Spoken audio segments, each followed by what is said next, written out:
If you're 55 or older and you've been quietly Googling retire abroad at midnight, hoping the numbers finally work, this one's for you. In March of 2022, I sat at my kitchen table in Columbus with three browser tabs open: Portugal, the Philippines, and Costa Rica. I had a spreadsheet. I had a number that almost worked. I was 3 clicks away from wiring a deposit on a condo I had never seen in person. I didn't do it. And I'm glad, because I found out what actually happens 6 months in, after the photos stop, after the visa office closes for lunch and doesn't reopen. After the affordable healthcare bill finally arrives. There are 3 places Americans my age are moving to right now, convinced they've found the answer. I looked into all 3. What I found wasn't paradise. It was a trap with really good lighting. I'll show you exactly which 3, and exactly where the math breaks. Portugal was the tab I kept coming back to.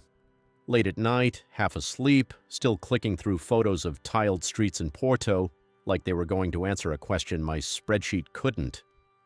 If any of this sounds familiar, if you've got a browser tab open right now, do me a favor and hit subscribe before we go further. I put a new one of these out every week, and this is the kind of thing I wish someone had told me at 47. Here's what nobody selling you Portugal will say out loud. For years, the pitch was the NHR program, non-habitual resident status. 10 years of a flat 20% tax rate on certain Portuguese income, and in a lot of cases, your foreign pension barely got touched at all. It sounded like a loophole built for people exactly like us. It was real. I want to be clear about that. People used it. People saved real money with it. But the program closed to new applicants starting in 2024. Not getting harder, not phasing out eventually. Closed. If you're just now discovering NHR through some blog post or a YouTube thumbnail, you're reading about a version of Portugal that doesn't exist anymore for someone moving there fresh. Here's where it gets quieter and worse. Without NHR, you're taxed as a regular Portuguese resident, which means your 401k withdrawals, your Social Security, your pension, all of it gets folded into Portugal's normal progressive tax brackets. Those brackets climb fast. Someone pulling a modest, comfortable retirement income can find themselves handing over a meaningfully larger slice than they ever did living in Ohio or Arizona. I ran the numbers for a version of my own retirement plan against this. Not hypothetically, actual numbers, actual withdrawal rate, actual bracket math. It didn't break the plan. I want to be honest with you about that too, because this isn't about scaring you off a country. It made the plan tighter. Tighter than the blog post made it sound. Tighter than the Instagram accounts standing in front of ocean views ever mention. And there's a second thing, one that has nothing to do with tax code at all. The visa itself changed shape twice in 2 years. Requirements moved. Processing offices got backed up for months. I talked to people, not on camera, just people, who had their appointment rescheduled 3 times before they ever set foot in the country they'd already sold their house to move to. 3 times. That's not a horror story. That's just Tuesday, apparently, if you're dealing with certain regional visa offices right now. There's one more piece, and it trips up people my age specifically, because we're the ones who actually have money to move. For years, part of the pitch was the golden visa, put a few $100,000 into Portuguese real estate, and residency more or less followed. That closed too. Real estate no longer qualifies. If your whole plan was buy a place, get the visa, sort out taxes later, that plan doesn't exist in its old form anymore either. So now you need an actual visa pathway that isn't built on property.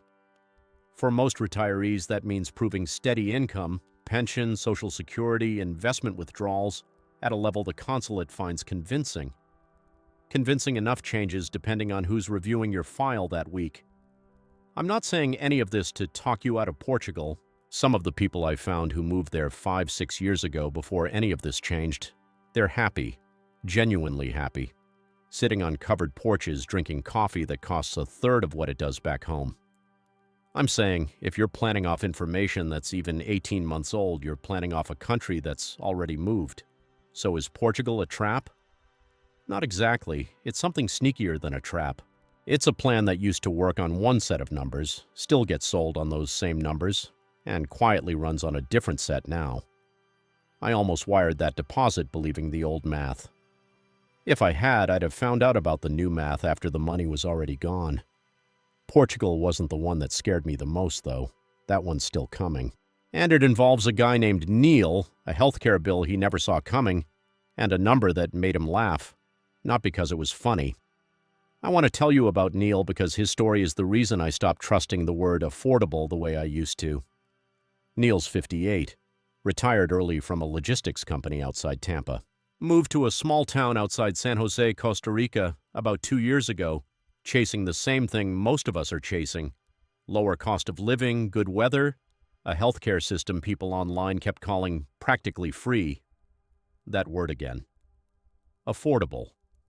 Costa Rica does have something genuinely good going for it, a public healthcare system called the Caja, and as a resident you're required to enroll in it. Here's the part the YouTube thumbnails leave out. Your monthly Caja premium isn't a flat fee. It's calculated as a percentage of your reported income, not your Costa Rican income. Your total declared income, including U.S. pension payments, Social Security, IRA, withdrawals, all of it, converted and counted. Neil reported his real numbers the way you're supposed to. His premium came in at a level that genuinely surprised him. Not because it was outrageous by American standards, because every article he'd read before moving quoted numbers for someone with a much smaller pension than his, a hypothetical retiree who didn't look anything like him. He showed me the letter. He actually laughed when he told me about it. Not a happy laugh. The kind of laugh that comes out when the alternative is something closer to anger, and you're too tired that particular week to go there. I did the spreadsheet, he said. I just used somebody else's spreadsheet. That line stuck with me for weeks. Here's the part that doesn't show up in any brochure.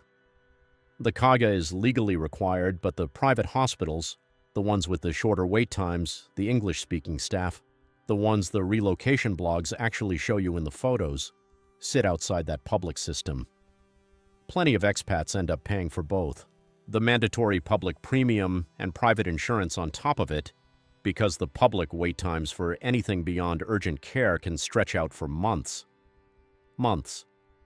If you've got a knee that needs looking at, or a cardiologist you'd rather see sooner than later, that's not a small detail. That's the whole plan. Neil's not miserable. I want to be fair to him and to Costa Rica. He likes his town, he likes his neighbors. He's not packing up and moving home. But the number he budgeted for isn't the number he's paying. It hasn't been for 2 years. And that gap, multiplied out over a 20-25-year retirement, is not a rounding error. It's the difference between a plan that holds and a plan that quietly runs out 4 years before you expected it to.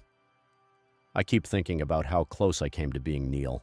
Same spreadsheet mistake, different country. Here's something I don't say enough on this channel. I'm not immune to this. 8 years in, catch-up contributions maxed, portfolio finally moving the right direction, and I still almost made Neil's exact mistake, just with a different set of numbers on a different spreadsheet, at my own kitchen table in 2022. I'd like to tell you 8 years of doing this teaches you to spot every trap. It doesn't. It teaches you to slow down long enough to ask one more question before you wire the deposit. That's it. That's the whole advantage. One more question. And there's a bigger point buried in Neil's story, one that applies whether you're looking at Costa Rica or not looking at any of this at all. Healthcare cost in retirement isn't a fixed number you budget once. It moves with your income, your age, and rules that get rewritten while you're not watching. A plan that only works if healthcare costs stay exactly where they are today isn't really a plan. It's a hope with a spreadsheet attached. I'm not telling you Costa Rica is a bad move for everyone. For some people, even with the real number instead of the brochure number, it still works. Neil's still there, still likes it more than he doesn't. I'm telling you, budget off the real number, not somebody else's spreadsheet. And if you can, ask for the number broken out by category, housing, food, insurance, the mandatory premium, instead of one lump cost of living figure that sounds reassuring, precisely because it hides where the money actually goes.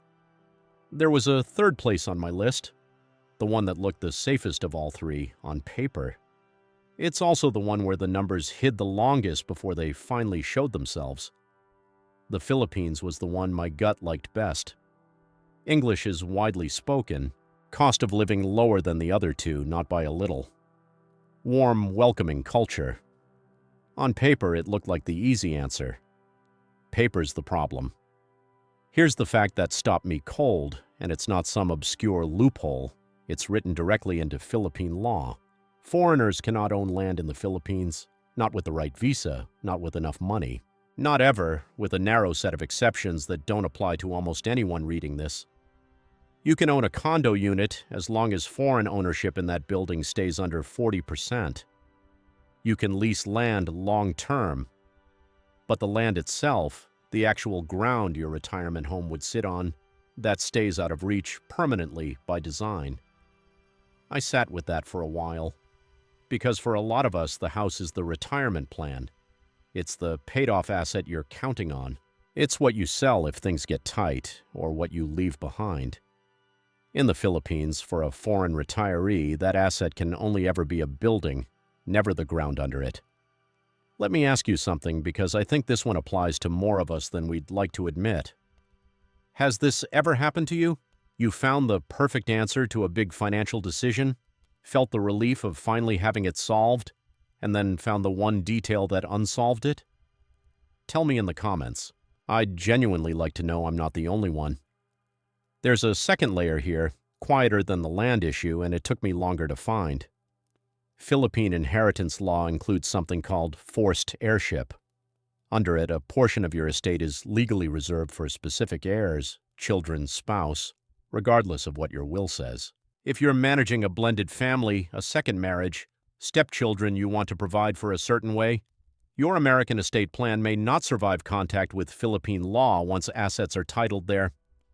I talked to an estate attorney about this, off camera, just trying to understand it for myself. She said something I haven't stopped thinking about. Your will works until it meets a jurisdiction that has its own opinion. That's the sentence that took the Philippines off my list. Not the cost of living, not the language. A sentence about forced heirship from a stranger on a phone call I almost didn't make. I still don't think the Philippines is a scam or a trap in the cynical sense. I think it's a country with its own legal architecture built for its own people, and Americans keep evaluating it like it's a slightly cheaper version of Florida. It isn't, and the gap between those two pictures is exactly where the money, and sometimes the whole plan, quietly disappears. There's one more wrinkle worth mentioning, because it's the kind of thing that doesn't show up until you're already living the decision. The peso moves, sometimes a lot, over a year, in ways that have nothing to do with anything you did. If your income is coming from Social Security or a 401k in US dollars and your expenses are in pesos, that exchange rate isn't background noise. It's a variable in your monthly budget you don't control and can't lock in, not with any retail-level tool most of us have access to. Some retirees hedge against that. Most don't even know it's a lever until the month it moves against them by enough to notice. A 10% swing doesn't sound dramatic on a slide in a webinar. It sounds very different when it shows up as a smaller grocery budget for 6 months running.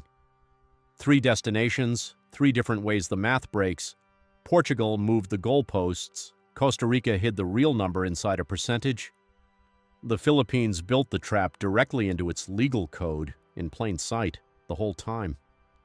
None of that is the part I actually want to talk to you about next. Here's what I couldn't stop thinking about after Portugal, after Neil, after that phone call about the Philippines. It wasn't 3 unlucky countries. It was one mistake, wearing 3 different outfits. Every piece of content that led me to those countries in the first place, the blog posts, the YouTube videos with drone shots of beaches, the glossy top retirement destinations lists, every single one of them was true when it was written. That's the part that got me. Nobody lied to me. The information just aged. And nothing about the internet tells you when that happens. Think about how this actually works. A blogger visits Portugal in 2021, writes a glowing post about NHR and the tax breaks, And that post ranks well on Google because it's detailed and well written and gets shared a lot. It keeps ranking, keeps getting clicked, keeps getting recommended by algorithms that have no idea a law changed 3 years later. The post never updates. Why would it? Nobody's paying that blogger to maintain it. They got their traffic. They moved on to the next country, the next hidden gem, the next thumbnail. Meanwhile, you're sitting at your kitchen table at 55, finding that post through a search, treating it like current information because nothing on the page tells you it isn't. I got curious enough to actually test this. I pulled up one of the most shared Retired to Portugal articles I could find and ran it through the Wayback Machine, a free tool that archives old versions of web pages. I compared the version from 2021 against the live version today. Same article, same URL, same author photo smiling in the sidebar. The NHR section, the whole reason people were sharing it in the first place, hadn't been touched. Not a single word updated to reflect the program closing to new applicants. 3 years of readers arriving at a page frozen in a year that no longer applies. I did the same thing with 2 other popular relocation sites. Same result, twice. That's the actual trap. Not Portugal, not Costa Rica, not the Philippines. The trap is trusting a snapshot of the world like it's a live feed. I don't say this to make you paranoid about every article you read. I say it because there's one habit that would have saved me from almost making 3 separate mistakes, and it's embarrassingly simple. Check the date, then check it again against something official, an embassy site, a consulate page, a government tax authority, not another blog quoting the first blog. If a page won't tell you when it was last reviewed, that silence is information too. I didn't do that at 47. I do it now, every time, because I've been burned by the alternative. There's one more piece to this, though, and it's the part that actually kept me up that week in 2022. It's not about any single country's laws changing. It's about a piece of your retirement income you might not even be thinking of as at risk right now until you see the number. But before I show you this next number, I want you to picture something. Picture the day you finally do it. House sold, boxes shipped. You're standing in your new kitchen, Lisbon or San Jose or Manila, doesn't matter which. And for the first time in years, you feel like you got out. Like the whole tangled mess of American finances is finally behind you. It isn't, not even close. And this is the part almost nobody explains before you sign anything. The United States is one of only 2 countries in the world that taxes its citizens on their worldwide income no matter where they actually live. Not if you're still working there, not if you keep a house there. Worldwide, forever, until you formally renounce citizenship, which is its own expensive, complicated process most people never seriously consider. Move to Portugal, move to Costa Rica, move to the Philippines. You are still, every single year, required to file a U.S. tax return on all of it. Your pension, your Social Security, your IRA withdrawals. It doesn't matter that you're paying taxes in your new country, too. That's not a rumor. That's not fine print some blog left out. That's the baseline. Now here's where it gets specific and where the real cost shows up. If your new country doesn't have a tax treaty with the U.S. that covers your type of income, you can end up paying tax on the same dollar twice, once to your new government, once to the IRS, with only partial relief through something called the foreign tax credit, which doesn't always cover the full gap. And there's a second requirement that catches people completely off guard. If the combined balance of your foreign bank accounts ever crosses $10,000 at any point during the year, not your average balance, the peak, even for one day, you're required to file something called an F-bar. Separately, depending on your total foreign assets, you may also owe a FATCA disclosure. Miss either one, even by accident, even because nobody told you it existed, and the penalties start in the thousands of dollars. Willful violations go dramatically higher than that. I didn't know any of this at 47. I barely knew what FATCA stood for at 53. I found out about the $10,000 trigger by accident, reading a forum post at midnight, the same way I found out about catch-up contributions. I called an accountant who specializes in this, expat and cross-border retirement filings. the kind who actually knows what a totalization agreement is without looking it up. She quoted me a number for handling both returns properly every year for someone in my situation. It wasn't nothing. It also wasn't the kind of number that breaks a retirement plan on its own. Here's the thing that number does, though. It buys you out of the fear. Out of the 2 a.m. worry that you filled something out wrong 3 years ago and don't know it yet. That's worth more to me than the dollar figure suggests, and I say that as someone who used to flinch at any recurring expense with professional fees in the name. She told me something else too, almost as an aside that I keep coming back to.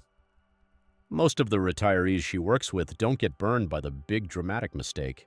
They get burned by the small filing they didn't know existed, a form nobody mentioned, a deadline nobody flagged, sitting quietly for years until it surfaces at exactly the wrong moment, usually attached to a penalty notice instead of a warning.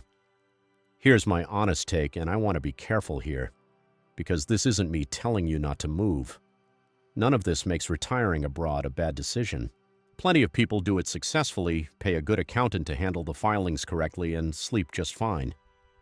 What makes it a bad decision is walking into it believing you've left the American tax system behind, when the truth is you've just added a second one on top of it. That's the gap. Not is Portugal worth it, not is Costa Rica affordable. The actual gap is between I'm moving away from my taxes and I'm about to file 2 tax returns a year for the rest of my life, one of which follows me to the grave or the renunciation office, whichever comes first. I almost signed a lease in 2022 without understanding a word of this. There's one more thing I need to tell you, and it's not a warning. It's what I actually did instead, the version of retiring abroad that got the upside without the trap. And it starts with a decision that had nothing to do with any of these 3 countries. Here's what I actually did in the end. Not a 4th country, a different question. I stopped asking, where should I retire, and started asking, what does my plan need to survive, regardless of where I end up? That sounds like a small shift. It isn't. It changes everything about how you evaluate a place. Because here's what I noticed, looking back at Portugal, at Neil's situation in Costa Rica, at the Philippines. In every single case, the trap wasn't really the country. The trap was a retirement plan that only worked if nothing changed, if the tax law stayed the same, if the healthcare premium stayed the same, if the exchange rate stayed the same, if the blog post stayed accurate forever. A plan built like that isn't a plan. It's a bet with extra steps. So I went back to the one part of this I actually had control over. Not Portuguese tax law, not the peso. My own numbers sitting right here in the US. I was 50 that year. I discovered catch-up contributions, $7,500 extra into the 401k, on top of the regular limit every year, just for having lived long enough to need it. Another $1,000 extra into the Roth. I hadn't touched either one before that. 5 years later, maxing both consistently, the portfolio looked like a completely different animal than the $7,200 I started with. Here's the honest math. A retirement plan with real margin in it can absorb a surprise. A higher-than-expected Portuguese tax bracket. A Costa Rican healthcare premium that's double what the blog said. A few $1,000s a year in cross-border accounting fees you didn't budget for. Annoying? Sure. Survivable? Also yes.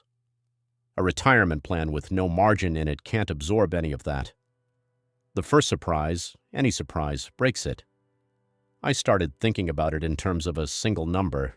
How many unexpected surprises, stacked one on top of another, could my plan take before it actually broke? Not 0, not infinite, some real number sitting somewhere in between that I'd never once calculated before I turned 50.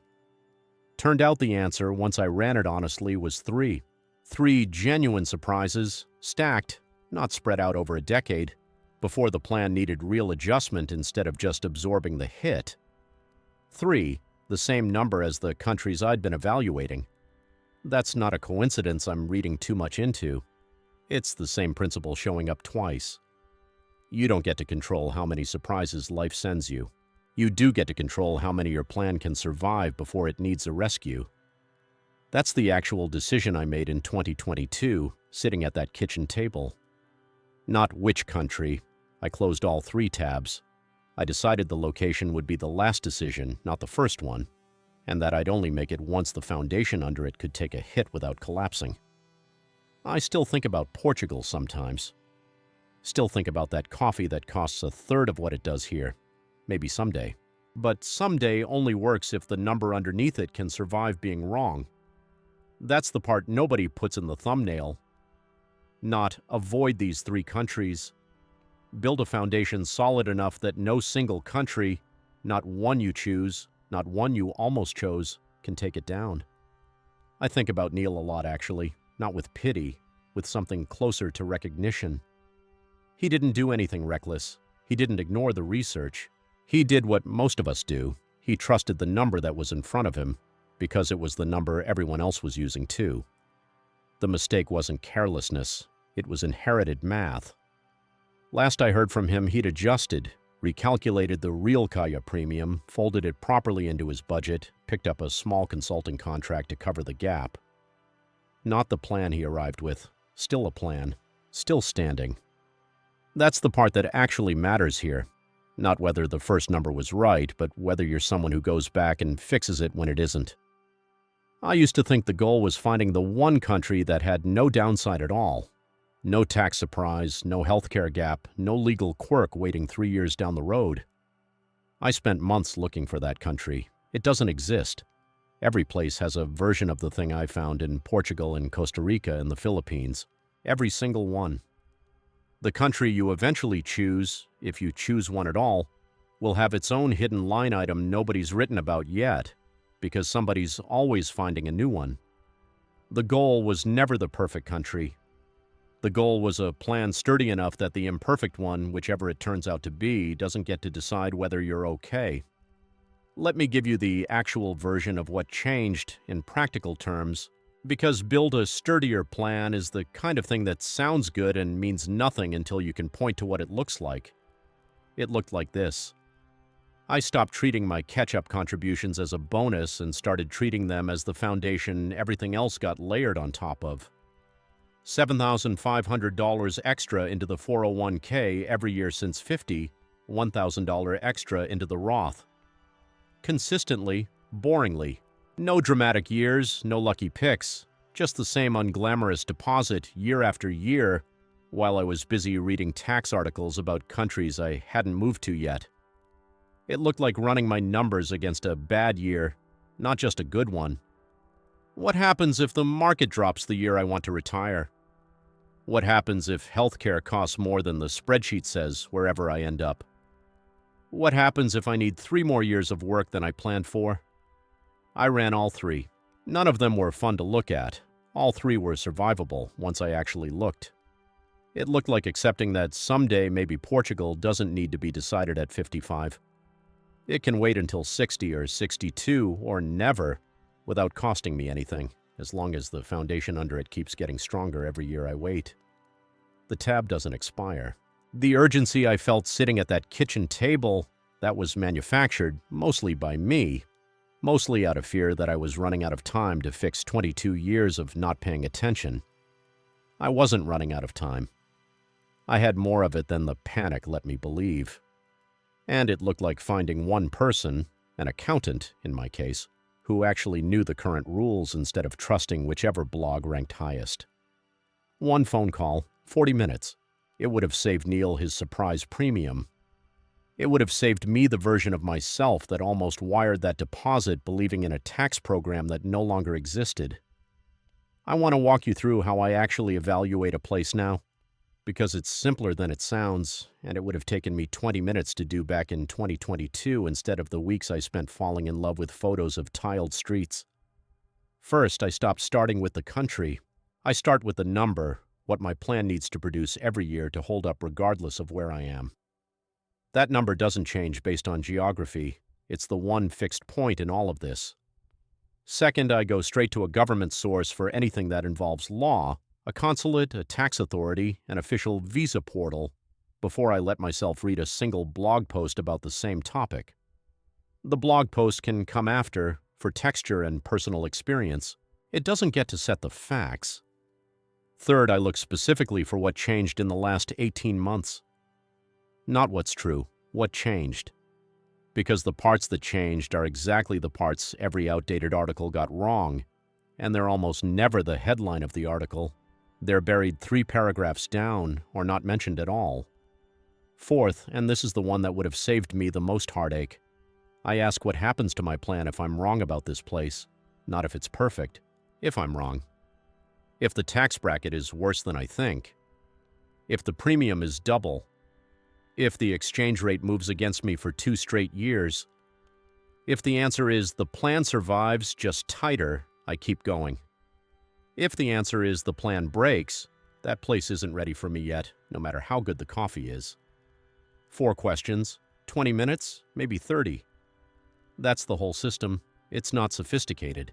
It's just something I do now that I didn't do at 47 or even at 53, sitting at that table with 3 tabs open and a number that only worked if nothing ever went wrong. Nothing ever goes exactly as planned. Not for me. Probably not for you either. That's not pessimism. 8 years of doing this taught me that's just what a real plan has to be built to expect. I think about the version of me that almost skipped all 4 of those questions, almost let excitement do the deciding instead of arithmetic. I don't think that version of me was foolish. I think he was tired of 22 years of putting off the money conversation, tired of feeling behind, ready to grab the first thing that felt like an answer instead of doing the slower work of building one. If you're feeling that same tiredness right now, watching this at whatever hour you're watching it, I want you to hear this part clearly. Tired is not the same as wrong. But tired is exactly the state where a bad plan looks like a good one, because a good one is more work, and tired doesn't want more work. Do the 4 questions anyway, especially when you're tired. Especially when the photo of the beach looks like it's answering something deeper than a housing question. That photo can't answer it. No photo can. Only the number can, the one sitting in your actual accounts, doing actual math, whether or not you ever get around to checking it honestly. So let's go back to that kitchen table. March of 2022, Columbus. 3 browser tabs open, Portugal, the Philippines, Costa Rica. A spreadsheet with a number that almost worked. 3 clicks away from wiring a deposit on a condo I had never seen in person. You know now what was hiding behind each of those tabs. Portugal, quietly running on tax rules that don't exist anymore. Costa Rica, charging Neil a premium calculated off a number nobody warned him about. The Philippines, with land I could never actually own, and a will that might not survive contact with its own courts. And underneath all 3, the same government I thought I was leaving behind, still requiring a return every April, worldwide income, forever, no matter which tab I clicked. I didn't click any of them. Not because I found a 4th, better country. Because I finally asked the right question, not where, but whether the ground under where could hold. Neil's still in his town outside San Jose. Still likes his neighbors more than he doesn't. He fixed the number instead of fixing the country, and that's the whole difference between a mistake and a disaster. Whether you go back and correct the math, or just keep living inside the wrong one, hoping it sorts itself out. It doesn't sort itself out. I know that better than almost anything else I know. 8 years of watching this stuff up close will teach you that much, if nothing else. I don't know if Portugal is right for you. I don't know if Costa Rica is right for you. I don't know if the Philippines is right for you, or if the answer is a place none of us have mentioned tonight, or if the answer is staying exactly where you already are. I do know the danger was never the country on the map. I do know it was the version of me that almost trusted a stranger's spreadsheet, a stranger's tax year, a stranger's definition of affordable because it was easier than building my own. I do know 8 years ago I would have taken any of those 3 tabs at face value, wired the money, and found out the hard way, the way Neil found out, the way I almost found out, instead of the easy way, which is a stranger on the internet telling you before you sign anything on a random Tuesday for free, because he's been exactly where you're sitting. I do know the only plan that survives contact with reality is the one that expected reality to change. Build your own. Check the date on what you're reading. Call someone who actually knows the current law before you wire a single dollar. I share this kind of thing every week. The real numbers, the mistakes, the parts nobody puts in the brochure. So if any of this landed, hit subscribe. Not because I need the number to go up. Because 8 years ago I needed exactly one person telling me the truth about this stuff, and I never found him. I'm just trying to be him for somebody else now. Take a breath with me for a second, because there's a version of this fear that goes even deeper than location. The fear that even if you stay right here, right in the country you already know, you're still not going to have enough when the day actually comes. I know that fear. I lived inside it at 47 with $7,200 in the bank and 22 years behind me to show for it. Not a country problem, a number problem dressed up in a passport. That's the video I want to sit down with you next, not where to go. Whether you'll be okay if you never go anywhere at all. Same honesty, same real numbers, no better dressed up than tonight was. I think about that kitchen table more than I probably should. 3 tabs open. A number that almost worked. A man about to wire money toward a version of the world that had already quietly moved on without telling him. I closed the laptop that night, made coffee I didn't need. Sat there a while longer than the coffee justified, listening to the house go quiet. I was you 8 years ago at that table with those tabs open. I know I'm going to be okay. I think you will be too. Same table you're at right now, probably. Same kind of tab open somewhere on your screen. Close it or don't. Just close it with the real numbers, not the borrowed ones. I'll see you next week.